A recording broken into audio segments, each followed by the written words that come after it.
Good morning, guys. We're getting ready to get started with our new series. And at the beginning of this, each time that we get together, because we get a daily series Monday through Friday, I'm going to kind of go through a little bit of a spill, kind of some housekeeping type things, to give time for people to join in. But also, it is information I want you to have. And so, if you've been through this before, feel free to go and jump forward a couple of minutes if you're watching this on a replay or in the podcast form. But there's just a couple things I want to hit, and then we'll get into the series together. But if you would, do me a favor. Actually, I almost forgot to do this myself until I was asking you. Make sure you share this out. That's something we're still kind of working on at the church. Oh, Sarah, you already did it. Good job, you. Um, but the more that we share this out, the more outreach that we're doing, and maybe it will help somebody.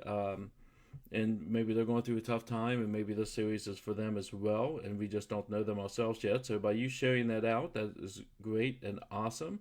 I am getting there. Ah, forgot to set that up. Horrible me. Okay, so I'm setting that out right now. Sweet.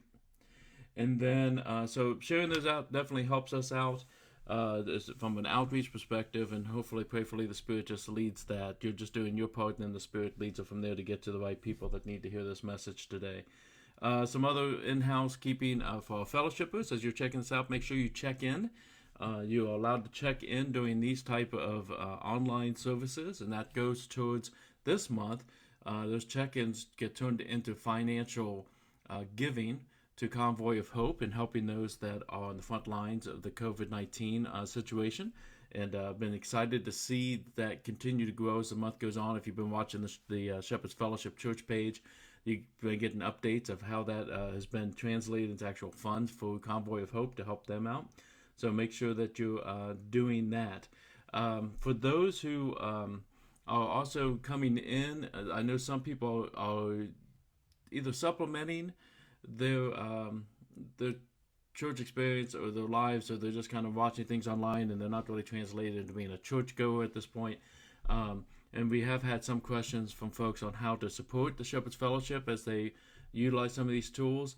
In the details of this event, I'm going to start putting in how you can financially support the Shepherd's Fellowship. So you're going to see those depending on what medium you're looking at. I'm seeing it right now on the top right-hand side, and I hit see more, and it has more information there on supporting the church.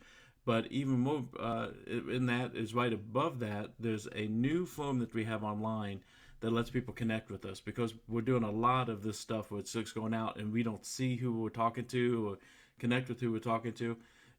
If you want to connect with us, that'd be great. You just hit that tiny URL that says TSF connection card, and that will take you to another screen that lets you connect with us. It gets you a free gift, and it also every first time guest that fills that out, we turn that into a $5 donation to Love Inc., which helps people in need in our community. It's a ministry here in Marion. It's national, but we also have a Marion one as well.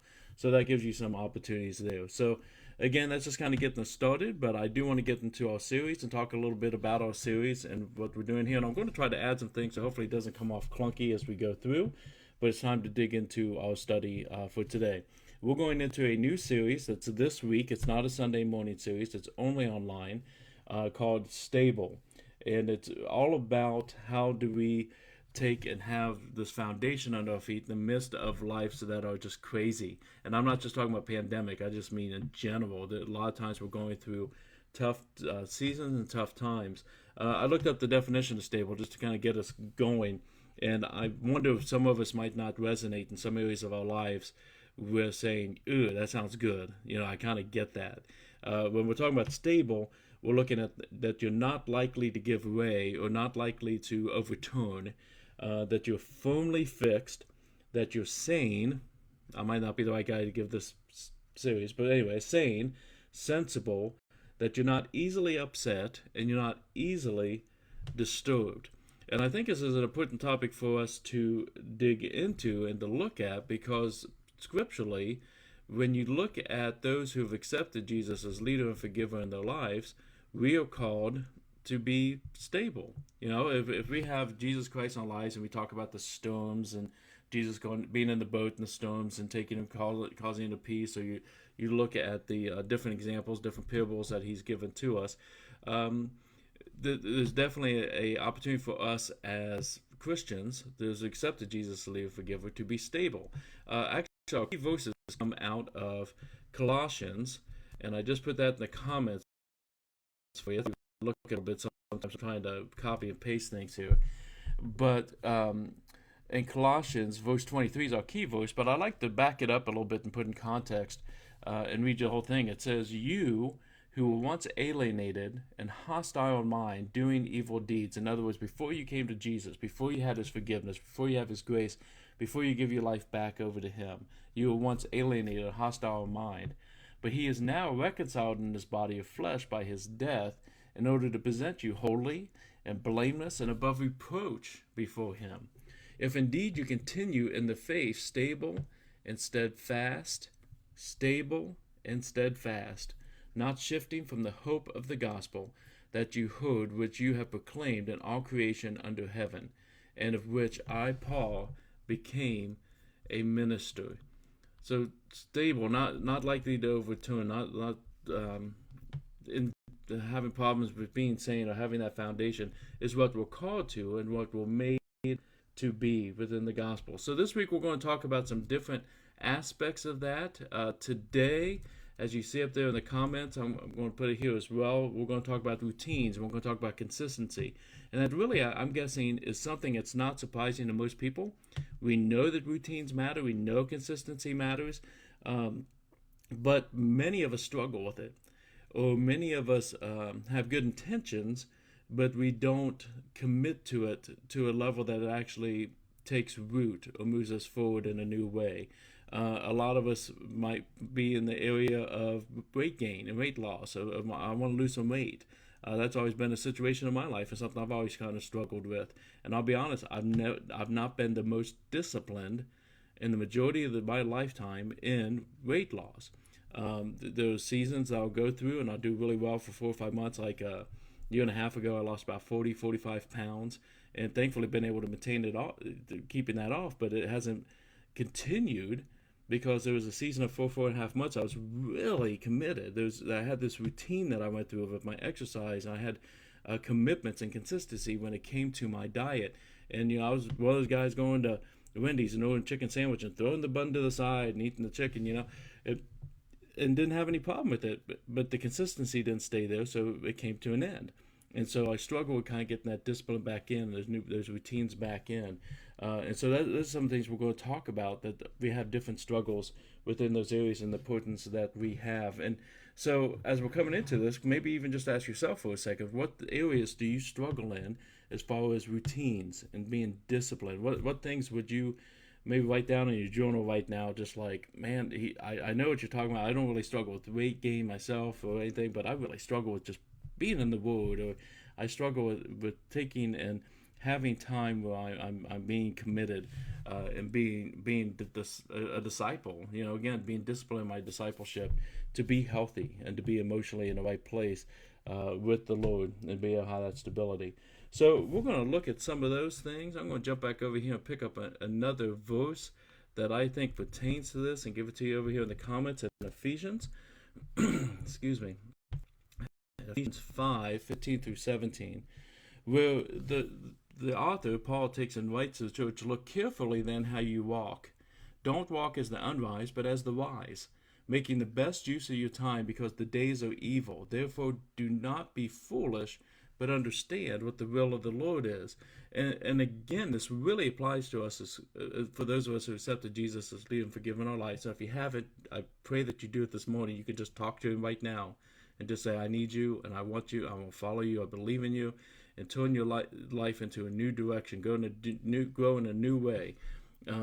But here, as it's talking about us being wise and how we follow Jesus, how we act like Jesus, as we grow to be more like Jesus, as we come together as the church, there's a strong principle here as well to not just be foolish with our time, not just sit around watching Netflix all the time. I think there's a place for watching Netflix. I think there's a place for having time just to crash on the couch and have your dog or your cat jump up on your lap and just relax. There's a place for it, but it should not be 24 hours a day. It shouldn't be this overwhelming amount of time. We need to be wise with our time. We need to understand what the will of the Lord is and act accordingly and be disciplined in that to be able to move forward into that. So with making that case, let me just talk about some key things that you could do that might be able to help you in this area. One of them is called time blocking. And we'll put that in there for our note takers, but just time blocking. And time blocking is where you get good at using schedule. I wish I was more disciplined in some areas, but one area that I get really disciplined in is my schedule. I have a routine that I use that might not work for somebody else, but it works perfect for me to make sure that the things that have to happen, and then the things I want to happen are on there too, from the lowest priority to the highest priority. All makes it on that schedule in different ways so that I know how to move forward in a way that things aren't constantly slipping off the plate, or that I'm not constantly moving off to the side. So time blocking would be, let's say you use your phone schedule. You can adapt this to whatever schedule that you use. And it's just blocking out time each day. You put that repeat button on weekly or daily with no end and say, for this half an hour, I'm exercising. Or for this hour, I'm going to spend time with my Father through the scripture and through prayer. Or for this, once a week, I'm going to be part of this Zoom Bible study, or whatever the case may be, but block out times so that it's purposeful. One thing that I wanted to start getting better at the beginning of this year was having just time, sabbatical time for me and my Father, with God. And so every other Wednesday in the afternoon, I block out a certain amount of time that's just reading. And I'm not talking about my daily Bible study time and that type of thing. I'm just talking about I want to read, I want to do continued education, I want to grow in some new areas. That might be something that can help you with that as well. There's also, and I don't know if I'm going to be able to pull this up. I'm going to put this in the comments for you later, but I'm going to pull it up for me now. My sister, my beloved older sister, put something on Facebook a while back that I shared out as well. Now let me see if I can find all my stuff back here again. There we go. But it was a picture, and it's a weekly self-care checklist. And I'll read to you the things that are on it. Like I said, I'll post this. It's not letting me do it right now, but after I end this live video, I'll post this. But I'll also read it in case you're watching this in another medium and you can't see the comments. But it has a list, Sunday through Saturday, of tasks. And the tasks are very practical, especially if you struggle with depression or anxiety, or just feeling overwhelmed and you need something more stable. There's some things that it talks about here where you're checking off that you're getting out of bed on time, that you're not just sleeping the morning away, but you have a time, you have a goal, you have a routine, that you're taking a shower and skincare routine on a daily basis, that you have your daily medications, your vitamins, that you're getting at least 20 minutes of exercise, a healthy snack or two a day, talking to friends, talking to families, connecting with others, having times outdoors or away from home, drink plenty of water, nourishing meals, practice deep breathing, relaxing time during the day, made sleep a priority. And again, I'm going to put this out there because I think for some of us who might be on our starting blocks, might hear some of those things and say, yeah, I do, need to kind of lean into that. So you can have it. And I would encourage, once I put this out here for you, that you look through and circle the things that you kind of struggle with. Maybe it is the sleeping in, or maybe it is I'm inside all the time, and I need to get outside, or I need to connect with other people instead of just sitting here feeling overwhelmed. There's several things within this that you might want to put this up on your bathroom mirror, something of that nature, and circle those things. But there's also a blank for others. And I'm going to suggest to you, if you're taking notes, some things that are other, some things that I know that I want to add into my day as I get into things. For instance, one of the things that I'm going to add into this is, again, God time. I'm going to put that over here for you. It's just my God time. I want to make sure that's a high priority. I want to make sure that I'm connecting with others. That's not something on there because it's a secular list. So I want to be able to add that in. I want to put in, let's say, reaching others. And I'm going to put in parentheses on that, generosity. Now, my spelling's not always the best, but I think I got that one there. But reaching others and generosity-wise is something that should be on our list, something we should be very, very mindful of and put into our routine and block out time for it. I'm going to put over here Colossians 4:5. Walk in wisdom towards outsiders, making the best use of your time to be able to do Great Commission living, leading people to the Lord, baptizing them, and discipling one another. So that's huge. With that generosity part, man, you got a lot of opportunities to do that right now. You could do that with cards. You can do that financially to be able to bless somebody who's going through a tough time. That you might be able to just make a phone call. Yeah, I misspelled financially. We're going to let autocorrect do its work. No, it's not. You know what I mean. It's not letting me pick it. There we go. Financially, some great options. Right now, we are so focused on ourselves in a lot of ways of protecting ourselves and what our needs are and what our struggles are. That's some great ways that we can move into. And then also, I'm going to put in here Christian community is a high priority for me. I miss my church family very much. I wish I was with them. And so I connect the best that I can through things like Zoom and through Facebook Live like this. And that's a high priority for me. It was a high priority for Jesus. When we look in Luke chapter 4, it talks about Jesus going to the synagogue and being with the church community, as was his practice. When you look at Acts 17, with Paul, he was going to the synagogue, as was his practice. Is that your practice? Is that something that you want to do some time blocking on there? So there's a few different options that I have for you to kind of get you started and to look at. But again, I would just ask you to take some time. How does this apply to my life? What things should I be having more routines and more consistency in? And then what things do I need to put in place to be mindful about that? Because mindfulness really is the secret to all of this. So with that, we're going to leave it here, and we're going to get back together tomorrow. And so if you would, make sure you touch back in tomorrow. We do this at 11 a.m. tomorrow. We're going to talk about watching out for shortcuts in our lives. Those areas that shortcuts are a good thing, and there's a lot of areas that shortcuts lead us to some pretty messed up places. So, God, I just pray that you be with us and just help us to lean into routines, consistency. This for many of us, if we're talking from a pandemic standpoint, this is a new type of life over this last month, but that's plenty of time to form new habits. So, Father, I just pray you've given us wisdom and discernment to be mindful with the time that you've entrusted to us, to be good stewards of those new habits and those new ways that we have for us, and also to prepare us for how we want it to be when we get to the other side of this. But Lord, again, this has really not a lot to do with the pandemic. It has to do with our lives. And so there's a lot of things that you might be putting on our hearts today, and I pray that you give us a resolute heart to follow the Spirit, to put in new routines and new consistency, to be able to have the fullness that you want in our lives, so that we're following you in submission and in freedom. And we love you, Lord. In your name we pray. Amen. Guys, that's it. Make sure you share this out, and feel free to go back if you missed the beginning. I'll talk to you soon. Thanks. Be blessed.